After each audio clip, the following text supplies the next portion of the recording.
ನನ್ನೆಲ್ಲ ಆತ್ಮೀಯ ವೀಕ್ಷಕರಿಗೆ ನಮಸ್ಕಾರ. ವೀಕ್ಷಕರೇ, ಇವತ್ತಿನ ವಿಡಿಯೋ ಬಹಳಷ್ಟು ಉಪಯುಕ್ತವಾದಂತಹ ವಿಡಿಯೋ. ಡಾಕ್ಟರ್ ಸುರೇಶ್ ಗುರೂಜಿ ಅವರಿಂದ ಕಟಕ ರಾಶಿ ಪುಷ್ಯ ನಕ್ಷತ್ರದವರ ಬಗ್ಗೆ, ಕಟಕ ರಾಶಿಯವರ ಬಗ್ಗೆ ಸಾಕಷ್ಟು ವಿಡಿಯೋಗಳು ಅಪ್ಲೋಡ್ ಆಗಿದೆ. ಯಾರೆಲ್ಲ ನೋಡಿಲ್ಲ ಅವರು ನಮ್ಮ ಚಾನಲ್ಗೆ ವಿಸಿಟ್ ಮಾಡಬಹುದು. ಅದಕ್ಕಿಂತ ಮುಂಚೆ ನೀವಿನ್ನೂ ನಮ್ಮ ಚಾನಲನ್ನು ಸಬ್ಸ್ಕ್ರೈಬ್ ಮಾಡ್ಕೊಂಡಿಲ್ಲ ಅಂದರೆ ದಯವಿಟ್ಟು ಈ ಕೂಡಲೇ ಸಬ್ಸ್ಕ್ರೈಬ್ ಮಾಡ್ಕೊಳ್ಳಿ. ಮುಂಬರುವಂತಹ ಒಳ್ಳೊಳ್ಳೆ ಜ್ಯೋತಿಷ್ಯಕ್ಕೆ ಸಂಬಂಧಪಟ್ಟಂತಹ ವಿಡಿಯೋಗಳು ಮೊದಲಿಗೆ ನಿಮ್ಮನ್ನು ತಲುಪುತ್ತೆ. ನೀವು ನೋಡಬಹುದು, ನಿಮ್ಮ ಸಮಸ್ಯೆಗಳಿಗೆ ಪರಿಹಾರವನ್ನು ಕೂಡ ಕಂಡುಕೊಳ್ಬಹುದು. ನಿಮ್ಮ ಯಾವುದೇ ಸಮಸ್ಯೆಗಳಿಗೆ ಡಾಕ್ಟರ್ ಸುರೇಶ್ ಗುರೂಜಿಯವರಿಂದ 100% ಪರಿಹಾರ ಶತಸಿದ್ಧ. ಮತ್ತೆ ಆಗ್ತಡ, ಪುಷ್ಯ ನಕ್ಷತ್ರದಲ್ಲಿ ಹುಟ್ಟಿದವರ ಗುಣ ಸ್ವಭಾವ ಹೇಗಿರುತ್ತೆ, ಅವರ ಆರೋಗ್ಯ, ಉದ್ಯೋಗ, ವ್ಯವಹಾರದಲ್ಲಿ ಇವರ ಸ್ಥಿತಿಗತಿಗಳೇನು, ಡಾಕ್ಟರ್ ಸುರೇಶ್ ಗುರೂಜಿ ಅವರು ಸಂಪೂರ್ಣವಾದಂಥ ಮಾಹಿತಿಯನ್ನು ತಿಳಿಸ್ಕೊಟ್ಟಿದ್ದಾರೆ. ನೋಡ್ತಾ ಹೋಗೋಣ. ನೋಡಿ, ಒಬ್ಬ ವ್ಯಕ್ತಿಯ ವಿಚಾರವನ್ನು ಕೇವಲ ನಕ್ಷತ್ರದಿಂದ ತಿಳಿಯೋದಕ್ಕೆ ಸಾಧ್ಯ ಆಗಲ್ಲ. ಲಗ್ನ, ನವಾಂಶ, ಹುಟ್ಟಿರುವಂತಹ ಸ್ಥಿತಿ ಮುಂತಾದವುಗಳು ಬಹಳಷ್ಟು ಮುಖ್ಯವಾಗುತ್ತೆ. ನಕ್ಷತ್ರದಿಂದಲೂ ಕೂಡ 10 ಹಲವು ವಿಚಾರಗಳನ್ನು ತಿಳಿಯಬಹುದು. ಹಾಗಾದರೆ ಪುಷ್ಯ ನಕ್ಷತ್ರದಲ್ಲಿ ಜನಿಸ್ತವರು ನೋಡಿ, ಪುಷ್ಯ ನಕ್ಷತ್ರ ಕಟಕ ರಾಶಿಯಲ್ಲಿ ಬರುವಂತಹ ನಕ್ಷತ್ರ. ಗುರುವಿನ ಬಲ ಪುಷ್ಯ ನಕ್ಷತ್ರದವರಿಗೆ ಯಾವಾಗಲೂ ಕೂಡ ಇರುತ್ತೆ. ಪುಷ್ಯ ನಕ್ಷತ್ರದ ಅಧಿಪತಿ ಬೃಹಸ್ಪತಿ ಅಂದರೆ ಗುರು. ಈ ಗುರು ಕಾರಣದಿಂದ ಗುರುವಾರದಂದು ನಕ್ಷತ್ರವು ಅಂದರೆ ಬಲು ಶ್ರೇಷ್ಠ ಅಂತ ಹೇಳ್ತಾರೆ. ಎಂದಿನ ದಿನಗಳಲ್ಲಿ ಇದನ್ನು ಗುರುಪುಷ್ಯ ಯೋಗ ಅಂತಲೂ ಕೂಡ ಕರೆಯಲಾಗುತ್ತೆ. ಜನಪ್ರಿಯ ವ್ಯಕ್ತಿಗಳಾಗ್ತಾರೆ ಕಟಕ ರಾಶಿ ಪುಷ್ಯ ನಕ್ಷತ್ರದಲ್ಲಿ ಹುಟ್ಟಿದಂಥವರು. ಸುಲಭವಾಗಿ ಯಾವುದೇ ರೀತಿಯ ತೀರ್ಮಾನಗಳನ್ನು ಈ ನಕ್ಷತ್ರದಲ್ಲಿ ಹುಟ್ಟಿರುವಂಥವರು ತೆಗೆದುಕೊಳ್ಳೋದಿಲ್ಲ. ಕ್ರಿಯಾಶೀಲ ವ್ಯಕ್ತಿತ್ವದವರು, ಆದರೆ ನಿರ್ಧಾರವನ್ನು ತೆಗೆದುಕೊಳ್ಳೋದಿಲ್ಲ. ಅಂದರೆ ಕ್ರಿಯಾಶೀಲ ವ್ಯಕ್ತಿತ್ವಗಳು ಸಡನ್ನಾಗಿ ಯಾವುದೇ ರೀತಿಯ ನಿರ್ಧಾರವನ್ನು ತೆಗೆದುಕೊಳ್ಳೋದಿಲ್ಲ. ಸಮಾಜದಲ್ಲಿ ಉನ್ನತ ಸ್ಥಾನಮಾನವನ್ನು ಬಹಳ ಸುಲಭವಾಗಿ ಗಳಿಸ್ತಾರೆ. ಸಂಧಾನ ಸಭೆಗಳನ್ನು ನಡೆಸೋದರಲ್ಲಿ ಇವರೇ ಮುಂಚೂಣಿಯಲ್ಲಿರ್ತಾರೆ. ಇನ್ನು ಆರೋಗ್ಯಕ್ಕೆ ಸಂಬಂಧಪಟ್ಟಂತೆ ಕೃಷಿ ಕಾರ್ಯದಲ್ಲಿ ಉತ್ತಮ ಅಭಿವೃದ್ಧಿ, ಧಾರ್ಮಿಕ ಕಾರ್ಯಕ್ರಮಗಳನ್ನು ಮಾಡುವಂಥವರು ಮೊದಲಿಗರು. ಅಂದರೆ ದೇವರ ಪೂಜೆ ಈ ರೀತಿ ಮೊದಲನೆಯ ಸ್ಥಾನದಲ್ಲಿರ್ತಾರೆ. ಬುದ್ಧಿವಂತಿಕೆಯಿಂದ ಹಣದ ತೊಂದರೆ ಬರಲ್ಲ. ಅಂದರೆ ಬಹಳ ಬುದ್ಧಿವಂತಿಕೆಯಿಂದ ಹಣದ ಏನೇ ಸಮಸ್ಯೆಗಳಿದ್ರೂ ಕೂಡ ಬಹಳಷ್ಟು ಬೇಗನೆ ಪರಿಹಾರವನ್ನು ಮಾಡ್ಕೊಳ್ತಾರೆ.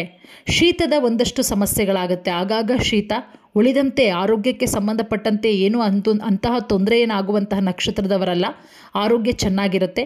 ಕುಟುಂಬದಲ್ಲೂ ಕೂಡ ಸಂತೋಷ ಯಾವಾಗಲೂ ನೆಲೆಸಿರುತ್ತೆ. ಇನ್ನೊಂದು ಇವರ ಗುಣ ಅಂತ ಹೇಳಿದ್ರೆ ಕಷ್ಟದವರಿಗೆ ಸಹಾಯ ಮಾಡುವಂತಹ ಮನಸ್ಸು. ಪುಷ್ಯ ನಕ್ಷತ್ರದಲ್ಲಿ ಜನಿಸಿದಂಥವರಿಗೆ ಬೇಗನೆ ಕೋಪ ಬರುತ್ತೆ, ಬೇಗ ಕೋಪ ಮಾಡ್ಕೊತೀರಾ. ಯಾರೊಂದಿಗೂ ಕೆಟ್ಟ ಮಾತನ್ನು ಆಡದೆ ಸ್ನೇಹದಿಂದ ಬಾಳ್ತೀರಾ. ವಾದ ವಿವಾದಗಳನ್ನು ಗಂಭೀರವಾಗಿ ಪರಿಗಣಿಸೋದಕ್ಕೆ ಹೋಗೋದಿಲ್ಲ. ಯಾರ ಮಾತನ್ನು ಕೂಡ ಕೇಳಲ್ಲ. ಇದೇ ರೀತಿ ಬೇರೆಯವರಿಗೆ ಬುದ್ಧಿ ಮಾತನ್ನು ಕೂಡ ಹೇಳೋದಕ್ಕೆ ಹೋಗಲ್ಲ.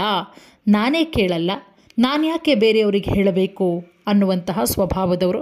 ಅದು ಒಂದು ರೀತಿಯಲ್ಲಿ ಒಳ್ಳೆಯದೇ, ಒಂದು ರೀತಿಯಲ್ಲೂ ಕೆಟ್ಟದ್ದು. ಅಂದರೆ ಒಳ್ಳೆಯದು ನೀವು ಮಾಡ್ತಾ ಇರೋದು ಅಂತಲೂ ಕೂಡ ಹೇಳೋದಕ್ಕಾಗಲ್ಲ, ಜಡ್ಜ್ ಮಾಡೋದಕ್ಕಾಗಲ್ಲ.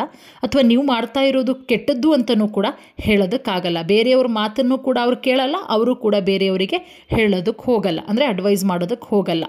ಕಷ್ಟದಲ್ಲಿದ್ದಂಥವರಿಗೆ ಹಣದ ಸಹಾಯವನ್ನು ಮಾಡ್ತೀರಾ. ಕಷ್ಟಪಟ್ಟು ಸಂಪಾದಿಸಿದಂಥ ಹಣವನ್ನು ದಾನ ಧರ್ಮಕ್ಕೆ ವಿನಿಯೋಗ ಮಾಡ್ತೀರಾ. ತಂದೆಗೆ ತೊಂದರೆ ಇರುತ್ತೆ. ಪುಷ್ಯ ನಕ್ಷತ್ರದಲ್ಲಿ ಹುಟ್ಟಿದಂತಹ ತಂದೆಗೆ ಸ್ವಲ್ಪ ಮಟ್ಟಿಗೆ ತೊಂದರೆ, ಅನಾರೋಗ್ಯ ಅಥವಾ ಏನಾದರೂ ಒಂದು ಸ್ವಲ್ಪ ಸಮಸ್ಯೆಗಳಿರಬಹುದು. ಅರ್ಥ ಮಾಡ್ಕೋಬಹುದು ಏನು ಅಂತ. ಅಷ್ಟು ಈಸಿಯಾಗಿ ಬಿಡಿಸಿ ಹೇಳೋದಕ್ಕೆ ಬಹಳಷ್ಟು ಕಷ್ಟ ಆಗುತ್ತೆ. ಎಲ್ಲವನ್ನ ಕೂಡ ಹೇಳೋದಕ್ಕೆ ಸಾಧ್ಯ ಆಗೋದಿಲ್ಲ.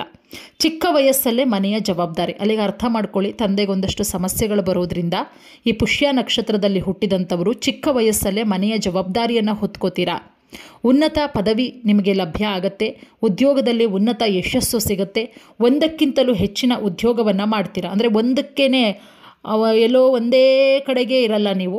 ಅಂದರೆ ಒಂದು ಮಾಡ್ತಾ ಇರ್ತೀರ ಕೆಲಸ, ಅದ್ರ ಜೊತೆಗೆ ಇನ್ನೊಂದೆರಡು ಕೆಲಸಗಳನ್ನ ಮಾಡ್ತೀರಾ. ಸಾಕು ಪ್ರಾಣಿಗಳ ಬಗ್ಗೆ ಹೆಚ್ಚಿನ ಒಲವಿರುತ್ತೆ. ಗಾಯನ ಕ್ಷೇತ್ರದಲ್ಲಿ ಉತ್ತಮ ಸಾಧನೆಯನ್ನು ಮಾಡ್ತೀರಾ. ಕುಟುಂಬದ ಜವಾಬ್ದಾರಿ ಚಿಕ್ಕ ವಯಸ್ಸಲ್ಲೇ ದೊರೆಯುತ್ತೆ. ಒಂದಕ್ಕಿಂತ ಹೆಚ್ಚಿನ ಉದ್ಯೋಗವನ್ನು ಮಾಡ್ತೀರಾ. ದುಬಾರಿ ಪದಾರ್ಥಗಳ ಬಗ್ಗೆ ಆಸೆ, ಅಂದರೆ ಕಾಸ್ಟ್ಲಿ ಐಟಮ್ಸ್, ಬ್ರ್ಯಾಂಡೆಡ್ ಬಟ್ಟೆಗಳು, ಬ್ರ್ಯಾಂಡೆಡ್ ಶೂಸು, ವಾಚು ಈ ರೀತಿ. ವ್ಯವಹಾರದಲ್ಲೂ ಕೂಡ ಉತ್ತಮ ಆದಾಯ. ವೈವಾಹಿಕ ಜೀವನ ಸುಖಮಯವಾಗಿರುತ್ತೆ. ಕಟಕ ರಾಶಿ ಪುಷ್ಯ ನಕ್ಷತ್ರದವರಿಗೆ ಹೋಟೆಲ್ ವ್ಯವಹಾರ ಮಾಡಿ ಖಂಡಿತ ನಿಮಗೆ ಕೈ ಹಿಡಿಯುತ್ತೆ. ಸ್ವಂತ ವಾಹನವನ್ನು ಇಟ್ಕೊಳ್ತೀರಾ.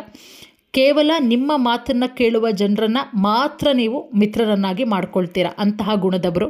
ಹಣದ ಬಗ್ಗೆ ದುರಾಸೆ ಇರೋದಿಲ್ಲ. ಅಯ್ಯೋ ಹಣ ಬರುತ್ತೆ ಹಂಗೆ ಹೋಗುತ್ತೆ, ಯಾಕೆ ದುರಾಸೆ ಪಡಬೇಕು ಅನ್ನುವಂತಹ ಮನೋಭಾವ.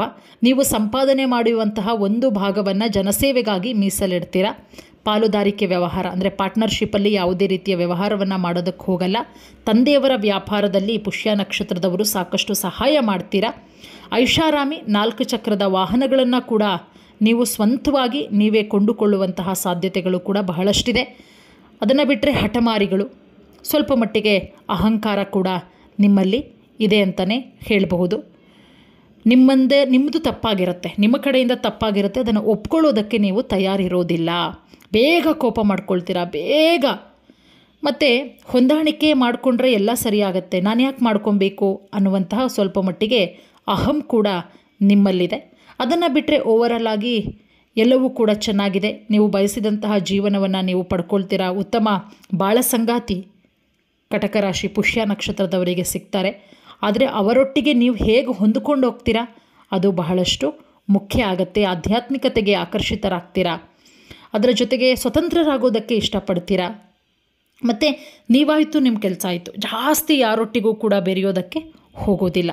ಅದನ್ನು ಬಿಟ್ಟರೆ ನಾನು ಆಗಲೇ ಹೇಳಿದಾಗೆ ದೇವತೆ ಬಂದು ಬೃಹಸ್ಪತಿ ಅಂದರೆ ಗುರುವಿನ ಸಲಹೆ ಮಾರ್ಗದರ್ಶನ. ಗುರುವಾರ ರಾಘವೇಂದ್ರ ಸ್ವಾಮಿಯ ಮಠಕ್ಕೆ ಹೋಗಿ ರಾಘವೇಂದ್ರನಿಗೆ ವಿಶೇಷ ಪೂಜೆಯನ್ನು ಸಲ್ಲಿಸಿ. ಗುರು ನಿಮ್ಮನ್ನು ಸದಾ ಕಾಡ್ತಾನೆ. ಚಿಹ್ನೆ ಹಸು, ಕಮಲ ಅಥವಾ ವೃತ್ತ. ಹಸು ಮಂಗಳಕರ. ಹಸುವಿಗೆ ಆಹಾರವನ್ನು ತಿನ್ನಿಸ್ತಾ ಬನ್ನಿ. ಶಕ್ತಿ ಇದ್ದರೆ ಹಸುವನ್ನು ಸಾಕಿ, ಇನ್ನೂ ಬಹಳಷ್ಟು ಒಳ್ಳೆಯದಾಗತ್ತೆ. ಇದಿಷ್ಟು ಕಟಕ ರಾಶಿ ಪುಷ್ಯ ನಕ್ಷತ್ರದವರ ಗುಣಲಕ್ಷಣಗಳು. ಧನ್ಯವಾದ. ಎಲ್ಲರಿಗೂ ಕೂಡ ಒಳ್ಳೆಯದಾಗಲಿ. ನಮಸ್ಕಾರ.